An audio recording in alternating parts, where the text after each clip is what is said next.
미국 법무장관인 제프 세션스는 FBI 부국장인 앤드류 맥케이브를 즉시 퇴임했다고 발표했습니다. 트럼프는 곧 그의 트위터에 이렇게 날렸습니다. FBI 앤드류 맥케이브는 해고되었습니다. FBI에서 열심히 일하는 남성과 여성에게 아주 좋은 뉴스이며 민주주의의 위대한 날입니다. 라고 그는 FBI 최고 수준의 거짓말과 부패에 대해 모두 알고 있었다고 합니다. 그 말도 전했습니다. 이날은 그가 은퇴하기 바로 전날이었다 합니다.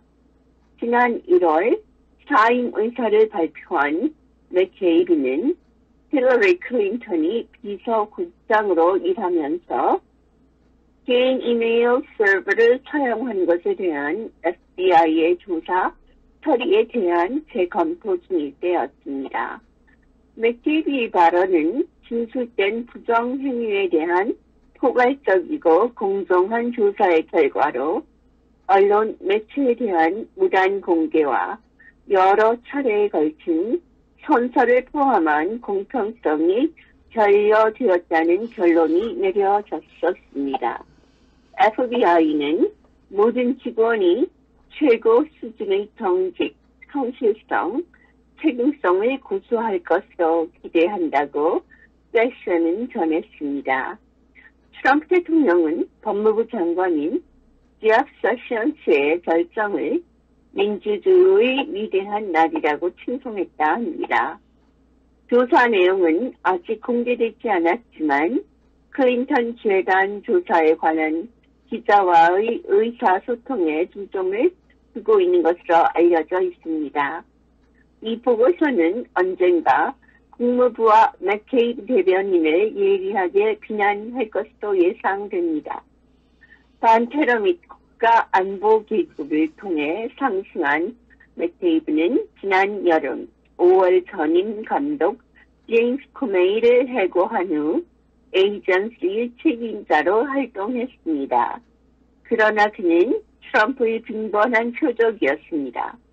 트럼프는 힐러리를 클린턴에게 자신이 국무장관이었을 때 개인 이메일 서버 사용에 대해 범죄 혐의로 기소하지 않았다고 비난했습니다. 다음은 워싱턴 포스트 오늘 뉴스입니다. 헤드라인은 이렇게 크게 썼습니다. 비현실적인 기대는 북한 정상회담을 파멸시킬 것이라고. 처음에는 단어 트럼프의 대담한 도약과 김정은과의 협상이 북한과의 핵 협상을 하기 가장 좋은 기회로도 보였지만 한국의 문재인이 평양과의 긴장 완화를 위한 교묘한 노력과 군사적 위협의 징대, 강력한 정제 제재 및 동맹국과 중국 간의 단절된 태도로 인해 결국 협상에 이르기는 했습니다. 이제 북한이 정권 생존의 유일한 보장으로 보이는 무기를 포기할 것이라는 비현실적인 기대와 모든 것을 포기하지 않는다는 것은 큰 도전이 되어버렸습니다. 특히 릭 틸러슨 미 국무장관이 경질되고 CIA 국장이던 마이크 폼페오가 뒤를 잇게 됨에 따라 일주일만이 지났는데도 그 불길의 위험은 급격히 증가했습니다. 마이크 폼페오는 지난 7월 북한 정권이 분리될 수 있는 방법을 찾을 수 있기를 희망한다면서 북한의 적색 노선을 공개적으로 건넜던 분입니다. 정권 교체와 동일한 호흡에서 비핵화는 분명히 김정은에게는 비스타터일 겁니다. 그는 전직 리비아 지도자 가다피가 핵을 포기한 후에도 여전히 타도되었다는 것도 잘 알고 있습니다. 이번 주 The World Post는 다가오는 트럼프 대통령과 김정은의 정상회담 그리고 계속되는 협상의 전망과 함정을 고쳐야 할 거라 합니다. 나는 북한 당국이 북한의 개방적이라고 주장하고 있지만 현재 북한이 실제로 보유하고 있는 핵무기를 협상할 것이라는 것에 대해 엄청 회의적인 시각이 높다라고 말합니다. 전 미 국방장관인 윌리엄 페리 역시도 미국의 일부 고위 관리들까지도 같은 발언을 합니다.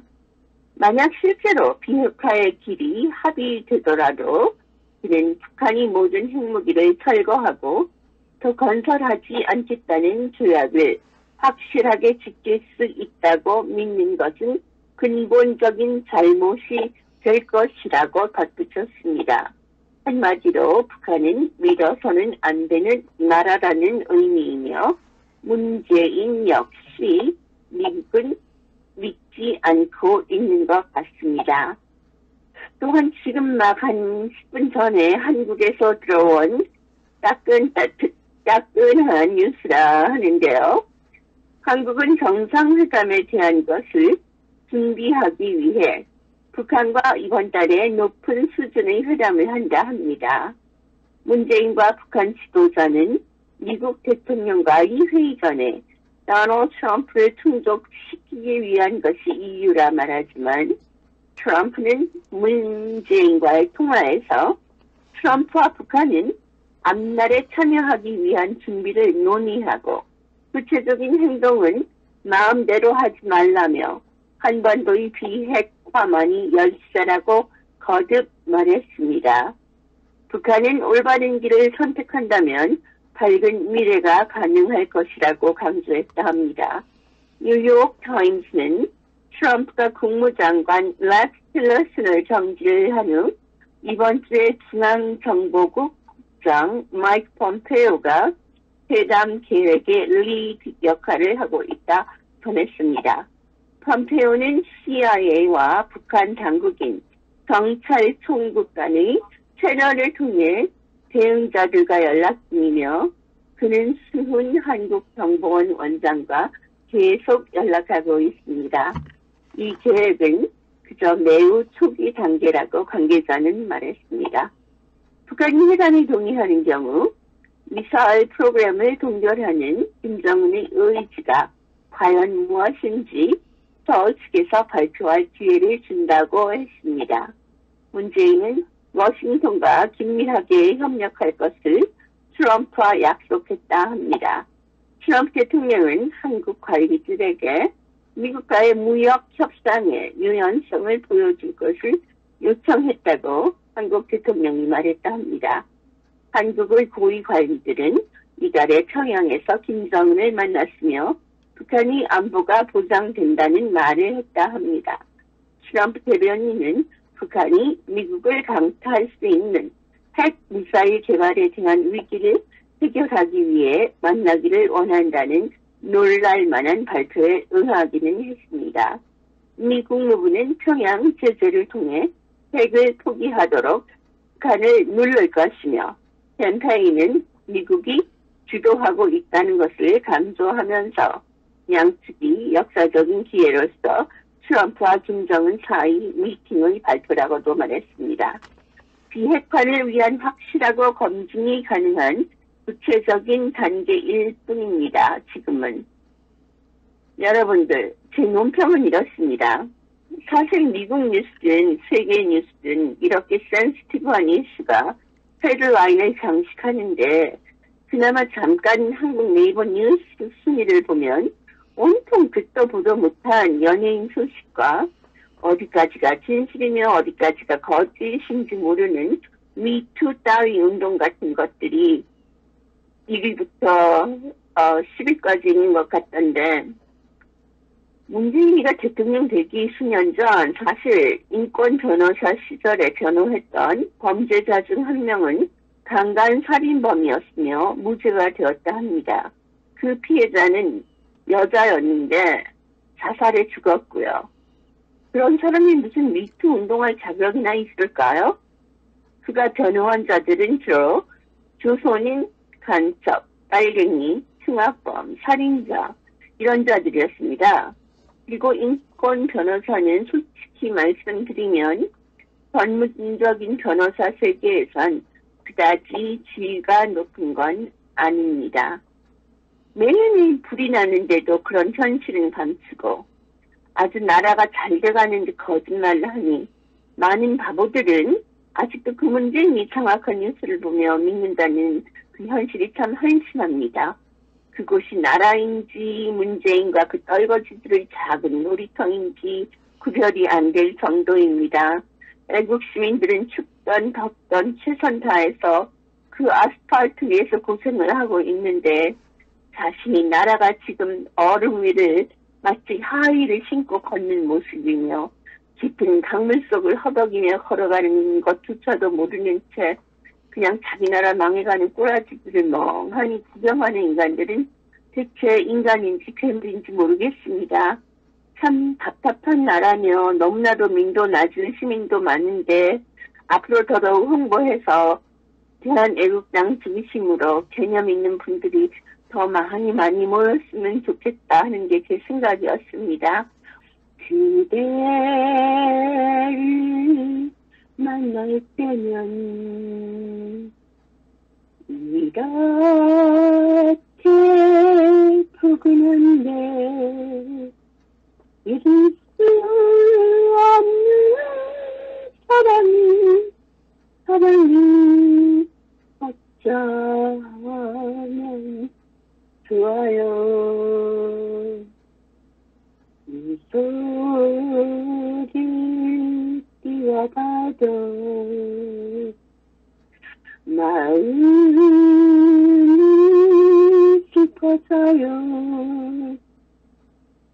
사랑에 빠진 눈이 감질 수 없나요? 내 인생의 반은 그대에게 있어요. 그대를 그리워하며 그대를 그리워하며 살아야 하니까 이 마음 잡아쳐서 사랑한 사람인데 이룰 수 없는 사랑이 어쩌면 좋아요.